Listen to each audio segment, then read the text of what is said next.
ఈ జనరేషన్లో అమ్మాయి గురించి కంప్లీట్గా ఎంక్వైరీ చేయకుండా కట్నం బాగా ఇస్తున్నారు కదా అని పెళ్ళిళ్ళు చేసుకుంటున్న ప్రతి మగాడికి నేను ఈ వీడియో డెడికేట్ చేస్తున్నా. నా ఫ్రెండ్ అవినాష్ అని ఒక అబ్బాయి ఉంటాడు. మేమందరం విజయనగరంలో ఉండేటోళ్ళం. వీడు ఎంత మందిని వాడాడంటే నాకు తెలిసి 50+ వాడాడు. సింపుల్గా 50 అని చెప్తున్నాను నేను, తక్కువలో తక్కువ. అదేంటి బ్రో మరి ఎంతమందిని వాడాడా అని డౌట్ మీకు రావచ్చు. బికాస్ వాడు ఆల్రెడీ 2 సార్లు లవ్ ఫెయిల్యూర్ అయ్యాడు. ఇంకా 3వ సారి నుంచి అవద్దా అవదా. It's an simple logic.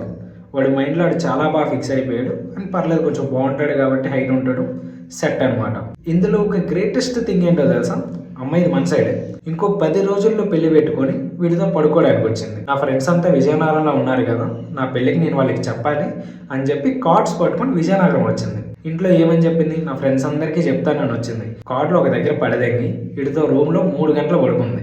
అమ్మాయి కట్నం ఎంత ఇచ్చిందో తెలుసా, 10 lakhs క్యాష్, 8 తులాలు బంగారం అనుకుంటా. అబ్బాయి గవర్నమెంట్ జాబ్ అనమాట. సో ఇది ఇక్కడ జరుగుతుంది. ఇలాంటి అమ్మాయిలు ఉన్నారు. అండ్ ఈ అమ్మాయి మా ఊడికి ఇచ్చిన కమిట్మెంట్ ఏంటో తెలుసా, అరే నువ్వేం బాధపడకు, నేను ఉన్నాను కదా, నేను చూసుకుంటాను, వాడా డ్యూటీకి వెళ్ళిపోతాడు, నువ్వేం భయపడకు, నేను చూసుకుంటా అని ఈ అమ్మాయి ఇచ్చిన హోప్.